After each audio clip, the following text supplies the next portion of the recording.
Anyway, hello and welcome again this week. Um, what I was explaining earlier is we were switching over on the router for our internet. So we haven't had internet for about an hour and we still don't. So I'm working off the hotspot on my telephone. So things could get slow. Hopefully I won't freeze or anything. Um, Hopefully, I'm seeing myself clearly, but I don't know if you're seeing freeze frames or anything. Um, You have two heads. I have two heads.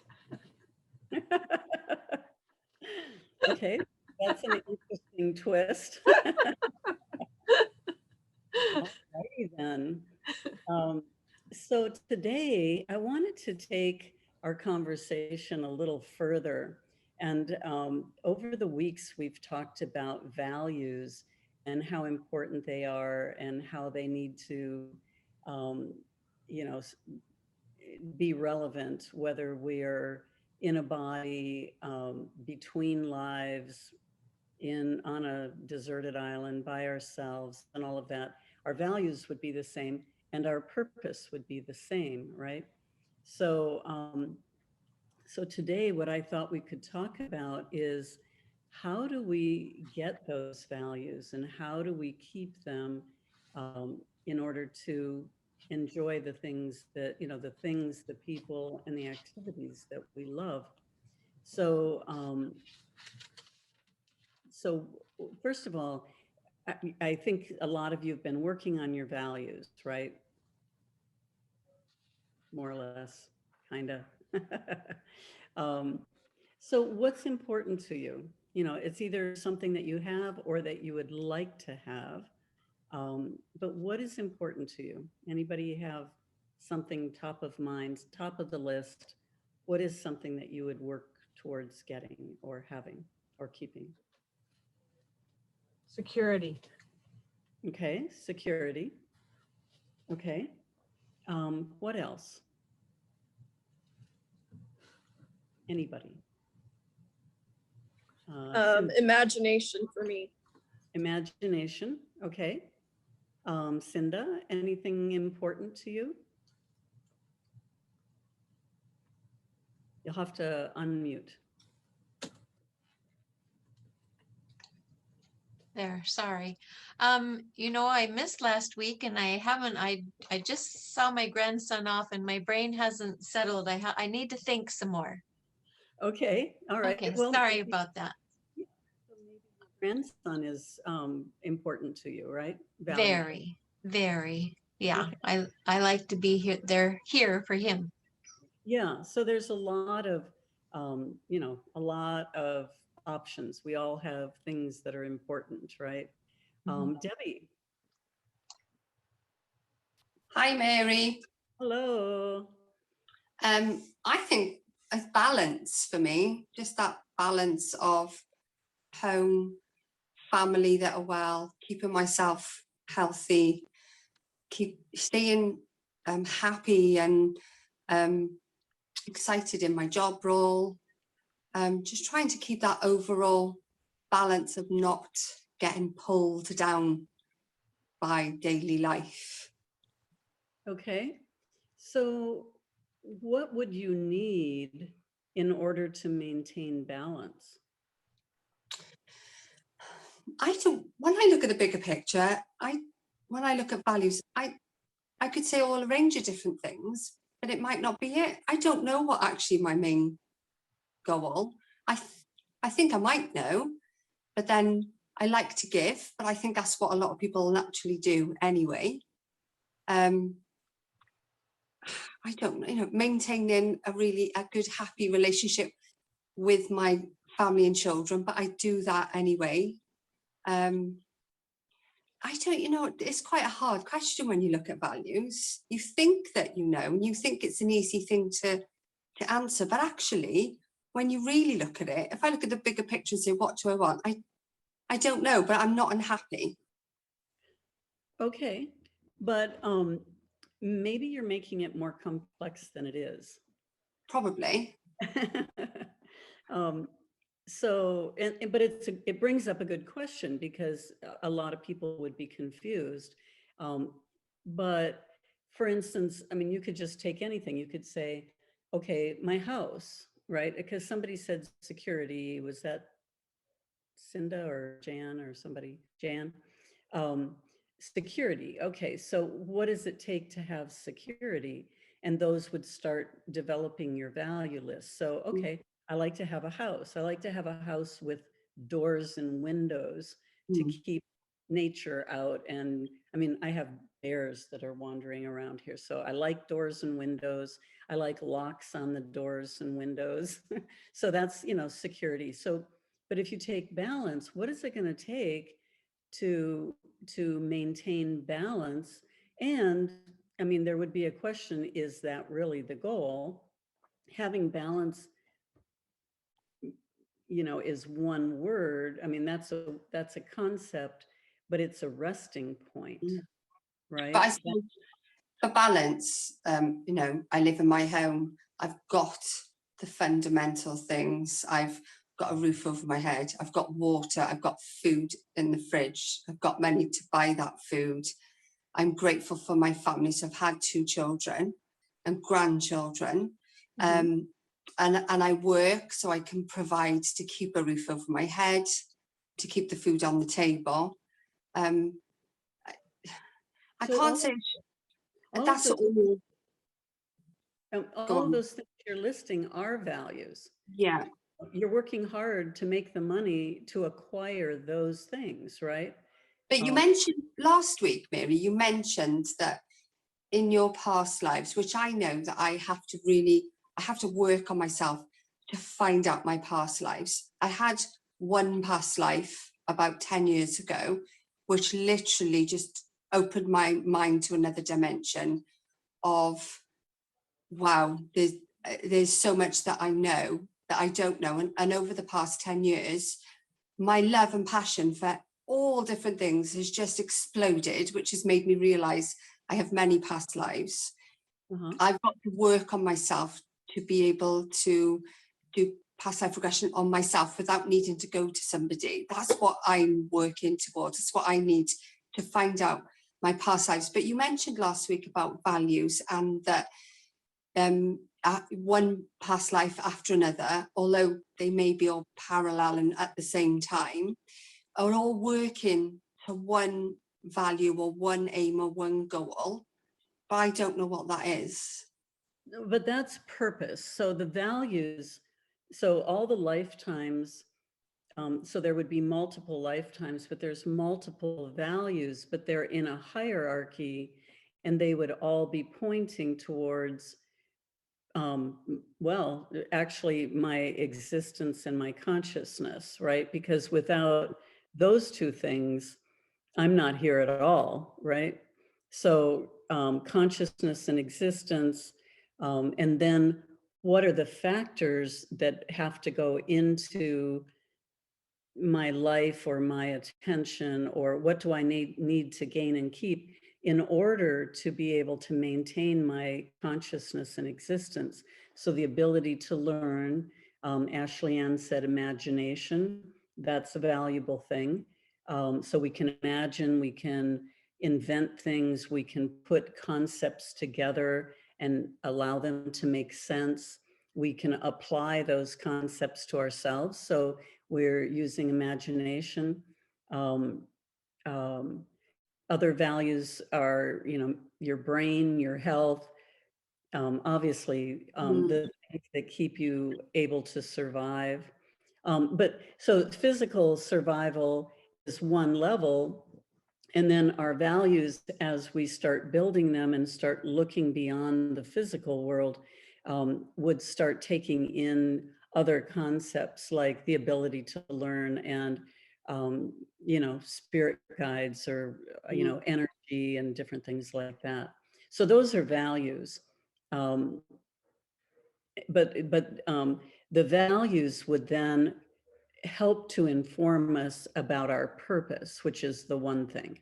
Okay. So maybe there was a little confusion in the terms, because we're going to have everything, like I look around my house and everything has a level of value, right? So if somebody came in and took everything out, I wouldn't be very happy, you know.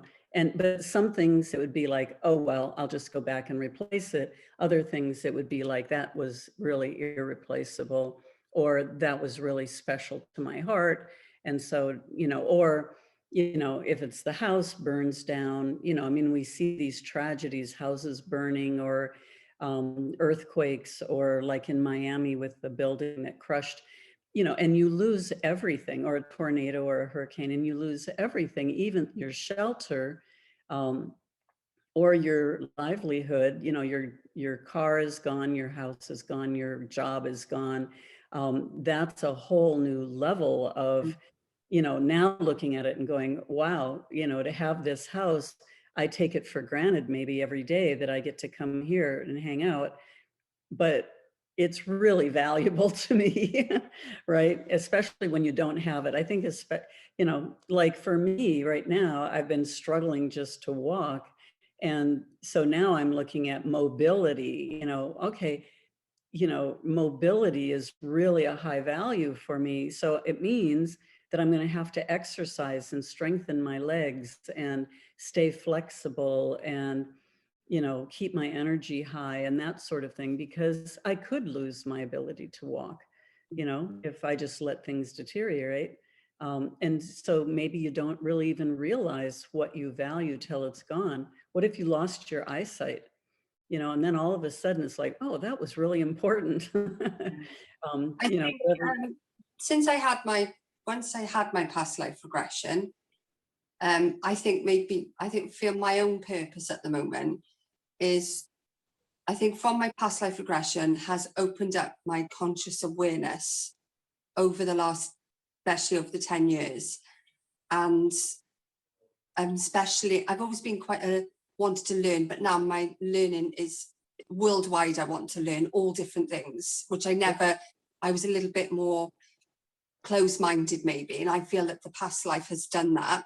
So I think for my purpose right at this moment is my conscious awareness and to be able to carry out past life regressions on my own, to write my journal and to find out about my past lives. I think that's priority for me right at this moment, because everything around me is quite settled. So I can focus on that as my purpose. okay. And so you could start writing those as your values and then just Hmm. start adding to that as you go along. When I give the value exercise to my clients or my students, you know, I say just pick 10 people, 10 activities, and 10 things. You know, just start there. That'll give you 30 things that you can put in order as your values. And then as the day goes on or the weeks go on, you know, something happens and you go, oh, wow, this is really important to me. I mean, I really love the fact that there are trees outside, you know, and they weren't on my list, but now I'm going to put trees. I want to live in a place that has trees, you know, so you can really start expanding on, you know, or I like having colors. All right. So colors, having colors in my life, or fresh food, organic food, fresh air. So you can start, I mean, my list of values is like a tower because there are important things. But then you start looking at what are those valuable things. Anna, do you have anything to add? Like what your one of your values, doesn't have to be your top one, but just an important value for you. Freedom. Freedom. Yeah, that's a big one too. Okay, freedom. Okay, so we have an idea about these values, right? Or just it's fresh in our minds. And so today's topic, what I wanted to start introducing and talking about is what are the actions that we have to take in order to gain and keep them? All right, so we have these things that are valuable to us, but how are we going to get them and how are we going to keep them in our lives, right? And so these action steps are referred to as virtues. So we have values, which are the items that are important. And then the virtues are our behaviors that are going to align with being able to acquire, gain, or keep these values in our lives, right? So what do you think might, and there's 7 on my list, and I know there's lots of lists of virtues, whether you take it from religion or philosophy or whatever.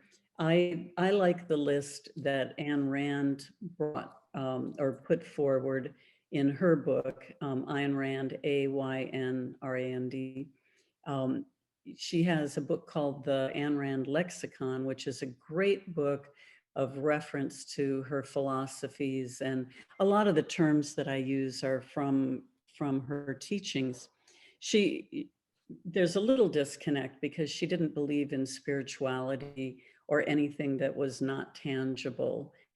So there is where she and I diverge. But as far as just, solid philosophy on how to behave and how to interact with the world, I think she's really probably the clearest. But I'll start because there's 7 of them. But the first one that she puts out there is rationality. Okay. So recognizing that your brain, your mind is going to be a primary tool in being able to interact with reality, to discover and explore reality, to know what is truth, and to be able to figure out how to, what it is that is valuable to you and how to maintain that, right?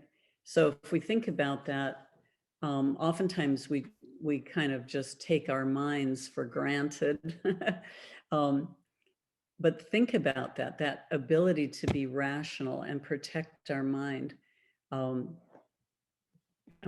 me just look, I have a document that I just want to look at here real quick.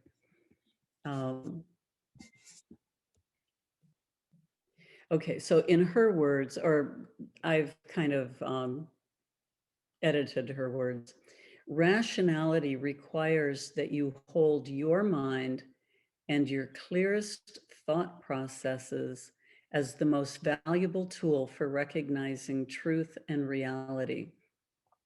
It is the recognition that reality is what it is, that nothing can alter the truth, and nothing can take precedence over that act of perceiving it, which is clear thinking. Rationality is the conscious effort to seek out reality and requires the flexibility to change your mind and embrace new information when incorrect ideas, concepts, thoughts, perceptions, and perspectives are discovered. Reason must be the guide of our actions and values without compromise to irrationality. That's a mouthful, huh? But what are we seeing in the world around us? People have values. We're seeing this in the news every day. People have values that they're expressing. They want this, they want that, they want to change this because they want something different. Or let's just bring it back to ourselves so we don't get political or go anywhere else, but bringing it back to ourselves. What about our own ability to be rational, to interface with truth and reality? Anybody good at that or need a few and need some practice? Have you found places in your life where you're not using your mind and your clear thinking to discover and explore truth? not willing to admit it or not even seeing it. How about, I'll tell you one that comes up, I think, for people all the time. How about when you're single and you meet somebody that you really, really like or want to be with? Do we stay rational through that whole infatuation process? I see Jan laughing. um, I can't hear you though, Jan. I said, we're not using our rational mind when we get involved at the first part of the relationship usually. Yeah, exactly. Yeah. Yeah, rationality just goes right out the window, right? And what happens when we're not being rational at that point in the relationship? Make bad decisions. Bad decisions. What else? There's a whole ton of things we do in our irrationality. We lose our real selves. Yeah. We give up our authenticity, right? To maybe impress them, Or to make them happy. make them happy. Mhm. We make excuses for things we don't like in their behavior, right? Or excuses for how their values are not the same as ours. And we Right. can fix them so they are. Yeah, yeah. We convince ourselves that, yeah. We can fix them or they'll change when we're Yeah. together. Just with my presence, just because of my energy, they're going to change. Yeah. Because I'm special. Yes. Right. Yes. They've done this behavior to all their other girlfriends, That's but right. with I'm me, different. yeah, with me, that's not going to happen. What else happens? Oh, there's just so many things that happen. It's such a good example of, and I think, has anybody not been irrational in the, not not had a bad gone down the wrong road in a relationship because we were irrational in the beginning? Who's not Yeah. human here? Right, exactly. Who's superhuman? Yeah. Yeah, so we make excuses, we do that. And then on the other end of it, when it goes bad or when it turns out to just be very destructive or whatever, we're like, what happened? I never saw that coming. You could have seen it coming, you just never looked. Ignored Or- that. Yeah, yeah, exactly.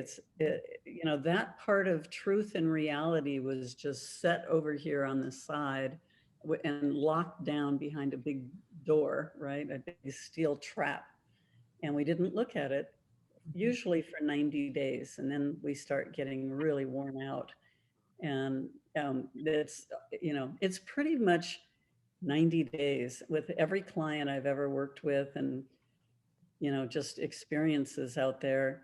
At 90 days, all of a sudden the veil is lifted and we're willing to look at truth and reality. I wish it was 90 days. It took you longer Oh, yeah. And a lot of my clients too, it's like a year. before The they. honeymoon stage that lasts about a year, Wow. Yeah. Because you choose to ignore all the red flags, all the bad behaviors, and then they hide stuff. Like you don't get to know all the skeletons in the closet the first year generally. Yeah. Yeah. Yeah. Yeah.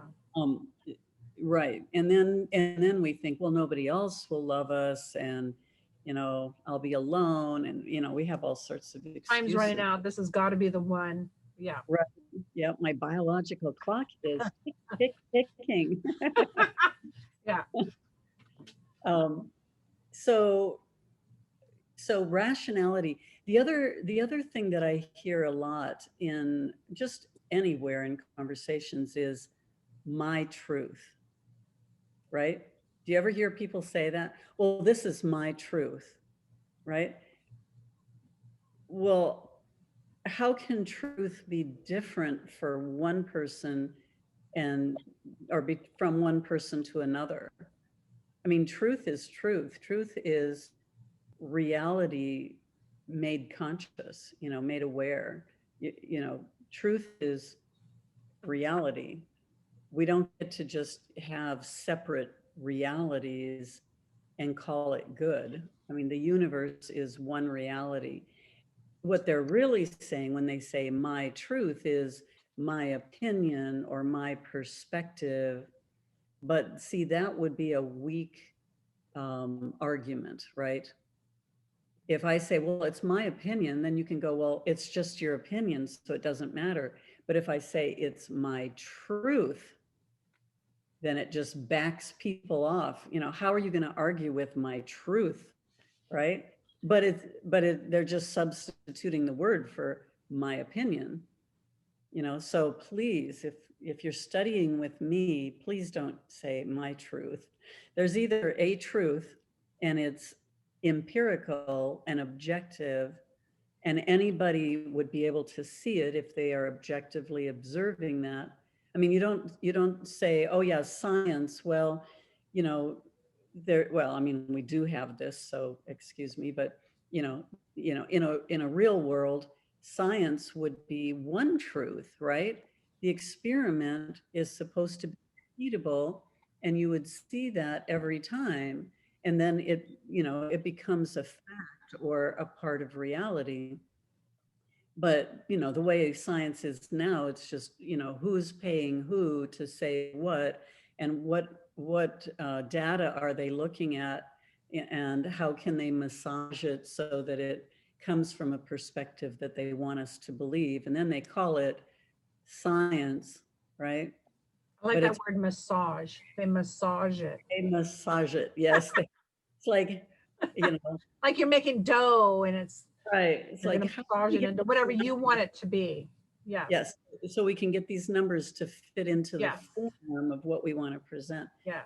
So a lot of what is being passed off as science is really opinion and perspective, and is not objective or aligned with reality.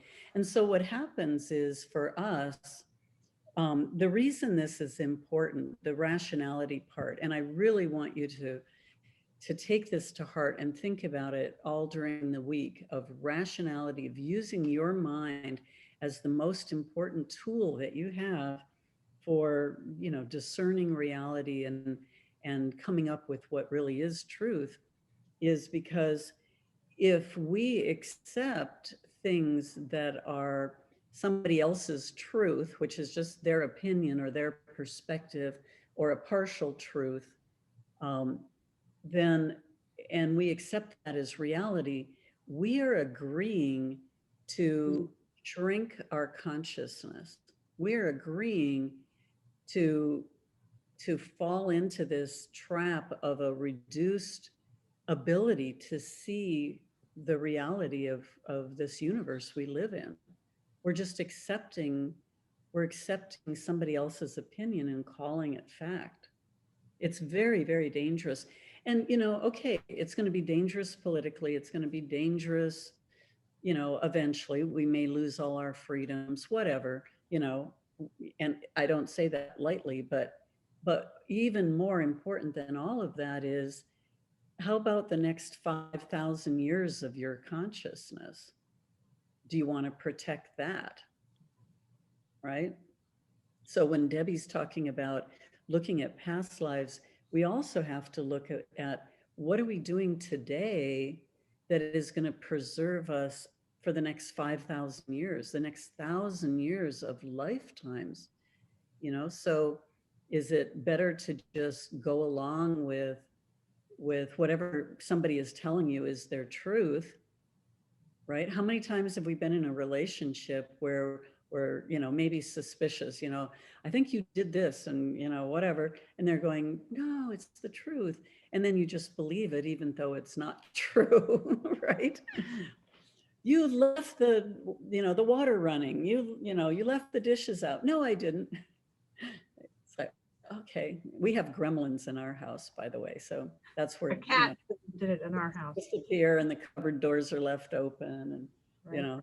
things are undone. It's neither of us really. But but when we acquiesce that, and we're going to talk about that even in other categories of virtues, but we have to look at and preserve our mind and our ability to think. That's why philosophy is so important, is we have to be able to think. Um, so any questions about that? I feel like I'm beating it into you. Okay, so we're going to be alert and aware, rational, objective, and look for our own truth.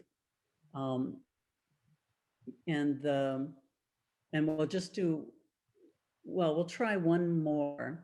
So and there's 7, but we'll do the rest next time. But the next one is honesty. And so that falls into this relationship example that we used as well. So the second virtue is being honest. So the definition would be holding your thoughts, words, and actions in alignment with truth and reality, and not compromising them to the delusions of others. Wow, right? We get a lot of practice doing this these days. If you watch news, any side of the spectrum, I don't care what you're watching,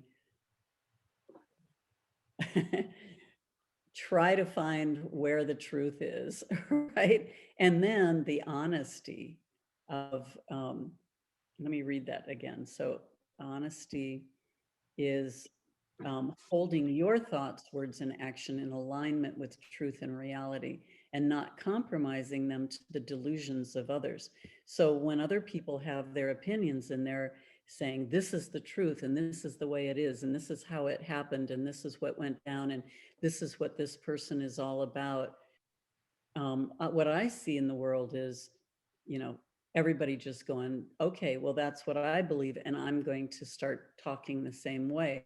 I'm going to take that opinion and I'm going to put it on social media, and I'm going to say the same thing, and I'm going to repeat what they've said, even though I may not have watched, the original context of what they said, or I haven't read the bill that they're trying to pass, or I haven't looked at the newsreel. I haven't seen the whole clip of what happened in that event, whatever. But we'll just pass judgment, or, the worst is accepting somebody else's truth um, and then passing that along as well. Imagine for a moment the karma involved with that. I look at that now, and again, both sides of the spectrum are in whatever situation, but thinking of the karma, I know myself as a teacher, one of the things that was really implanted in me decades ago when I was, first starting to teach, was the importance of being aligned with what you're talking about, right? Of doing the research and, to the best of your ability, rationally, objectively looking at the information, and because of the karmic repercussions. Because if there's a lot of people out there that are teaching philosophy, or spouting new age concepts or whatever, and that's fine, do what you want to do. But if it's just that they've borrowed somebody else's concept, they've read a book, they've never done the work themselves. I talk to people all the time, or I talk to other people who are practitioners or teachers, like in the topic of past life regression. And then they'll say, well, no, I haven't actually experienced a regression for myself, but I'm going to teach other people to do it. Oh, okay. So you know nothing about the experience. You've never done it. You haven't really studied it. You read a book, and now you're going to be the expert, which I always find to be, I mean, and this can happen in all sorts of topics, but um, so that honesty, again, holding your thoughts, words, and actions in alignment with truth. So if I have done the work, I've objectively done the research and looked at the facts and I hold an opinion, then honesty requires that I do not buckle under um, somebody else's opinion and just say, okay, yeah, I think I'll just, go along with you. So a further definition is honesty is the act of conveying truth and aligning words and actions with reality. It holds truth and reality higher than the act of diluting the perceptions and opinions of others. You cannot fake reality. When a person compromises honesty, the power is shifted to those who have been fooled. It becomes necessary to continue to warp the victim's perception of reality to prevent their discovery of truth. Okay. Um, the news is such a good example. I'm trying to stay away from news. But let's say, for instance, you are in a relationship and you're not being honest, right? So you're present and not being honest, not just in, yeah, I'm not the one that left the burner on the stove, or something, but like that maybe dishonesty at the beginning of a relationship, presenting your good self and not really revealing the fullness of who you are as a character. Maybe you're doing some kind of nefarious thing on the side, but you don't tell this person. And so then you have to, in the honesty part of the virtue, you have to keep telling the lie. You have to keep covering up. And you become vulnerable constantly to them finding out, right? Now, your biggest danger is that this other person finds out the truth about you. That's an example of honesty, or not being honest, and the repercussions of that. Does that make sense? Does anybody have an example of that? I have client examples all the time, but anybody run across honesty issues? Hard to come up with examples, maybe.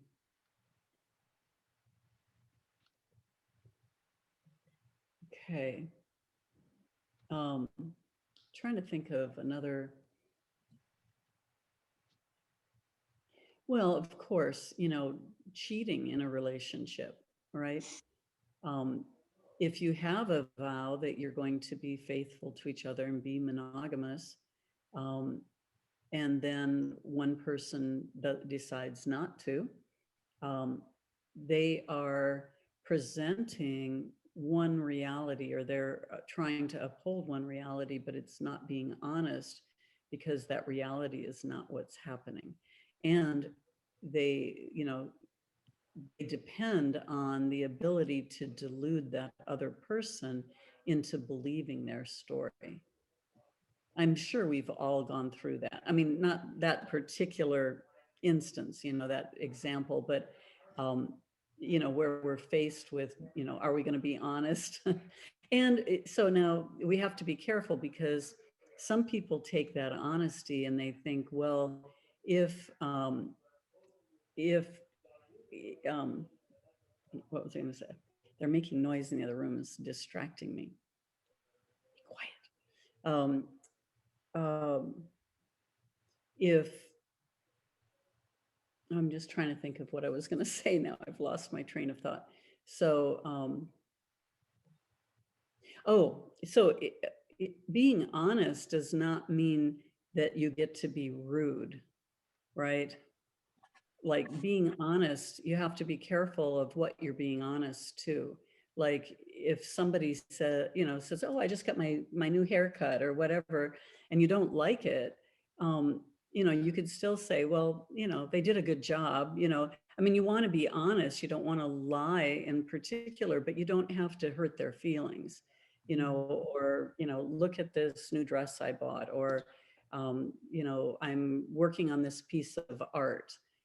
So you could make constructive comments, but but is the honesty to being rude or hurtful? That's not what honesty is about. Honesty is holding to your own morality and your own view of reality. And better to say nothing. I mean, you could just say nothing rather than being rude or hurtful. All right. Some people just think, well, if it's my truth and I'm going to be honest, then I can say anything I want. And then that's just a whole other kind of situation that's kind of nasty, right? Because again, it's just their opinion. It's not an objective truth. I mean, I'm sure people looked at Picasso work and said, oh my God, what a mess, or Miro, or um, Dali. But it's their opinion, and other people think it's amazing, right? So we have to be sure that it's not our opinion, that what we're talking about is really a sense of reality. Okay, so any questions about any of that? I think that's a lot to cover for one day, and we can take it up again next time. Some more, there's 5 more, but practicing these is hard. Okay, so these two, just practicing rationality and practicing honesty, and even if you can't jump right into all of it, but ease yourself into it, but really starting to take a look at things as they honestly are. I mean, so like even reality, there are people who would say that a certain phenomena like a UFO or something, they try to hide it, or whatever, they don't believe in it. It's kind of fun when somebody somebody says something that is a complete contradiction, like they believe in heaven and hell, but they don't believe in the afterlife or reincarnation. Well, how can you have heaven without, unless the consciousness continues and there's life after you die, right? You can't have heaven and hell unless there's well, reincarnation means you get into another body, but you can't have heaven and hell if when you die, that's the end. There has to be a continuation of consciousness. So how are you explaining that, right? If you don't believe anything happens after death, then you can't believe in those other concepts. And so that's being irrational and contradictory to their own sense of reality. Yeah, I mean, there's a bunch of those. So actually, as you're practicing this week, actually, and I also want to say that I'm not going to be able to be here next week, so we're going to skip another week because they booked my doctor's appointment, at 11:30 or whatever. So I'm going to be at the hospital during our phone call time. So we're skipping next week. So sorry about that, but you'll have a couple weeks to practice rationality and honesty. And what might be even easier, or a good entry into that, is to observe other people. Are they observing reality, right? And are they being honest? Mary Lee, Yeah. I had a question, and this is something that maybe it doesn't apply. I don't know. It's more concrete, but the Supreme Court, they're supposed to be so knowledgeable and honest and rational thinkers, and yet they differ all the time. And I wonder how that is when they're dealing with, to me, I know there's two sides to everything, but I just find it fascinating that they're of such different opinions on any one topic. Is Yeah. that all part of this? Yeah, I find it disappointing, that it's not more objective, but the role of the Supreme Court is to decipher the original Constitution and the law, right? And so I think part of the problem is, I don't know, but I think part of the problem is, of course, people are going to have their own opinion first. And so if they're not being totally objective as to the letter of the law, then they're going to put a slant on it, and they're going to, it's going to be their truth rather than really the objective reading of the law. But part of the other problem is that then there are other courts that are passing laws or have precedent in other lawsuits that then start to color the law in a certain direction, right?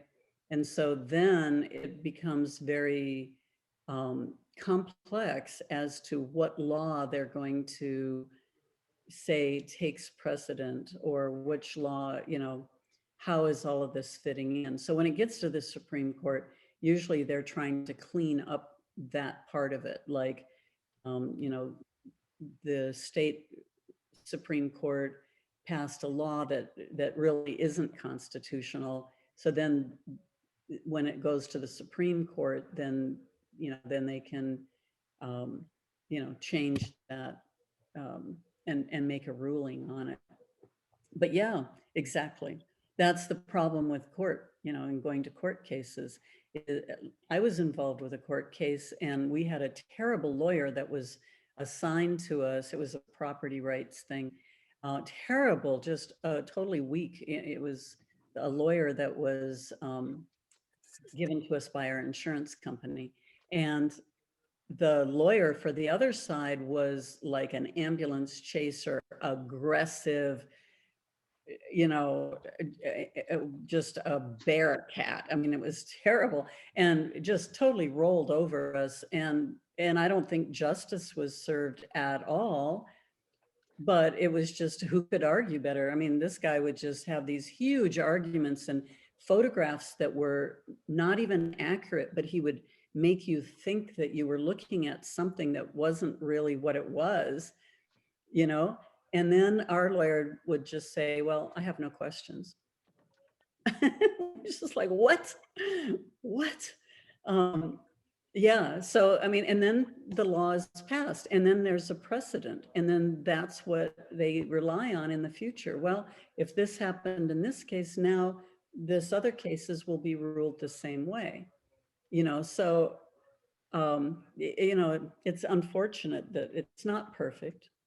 But does that help, Cinda? Um, I just feel like if it's a law, everybody should be thinking about it the same way. And when they have differing opinions, I just find it very, how can that be? right, Yeah. exactly. Well, and that's why we have the same problems in Congress and, in law enforcement, in legislature, all of this. It's really a mess. But then people jump into their camps. I'm on this side, so I can only see it from this direction, and nobody's willing to say, oh, I hadn't thought about that. Well, that's an interesting perspective. Maybe I can change my mind. Nobody's doing that. They're just staying in their own perspective, which is that honesty, right? They're not, when they see something that is of greater truth and is clearer.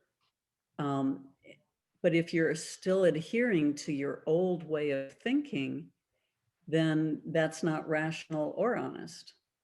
So you're going to have a field day just with those two virtues if you watch the news or read the newspaper. Because when I see this stuff, I want to explode, because all the virtues are being just completely trampled, which means that all of our values are being washed down the drain, because we're not taking the steps that are going to keep things like security and freedom and all of that. We're not going to be able to keep it because these virtues are not being practiced. So, yeah.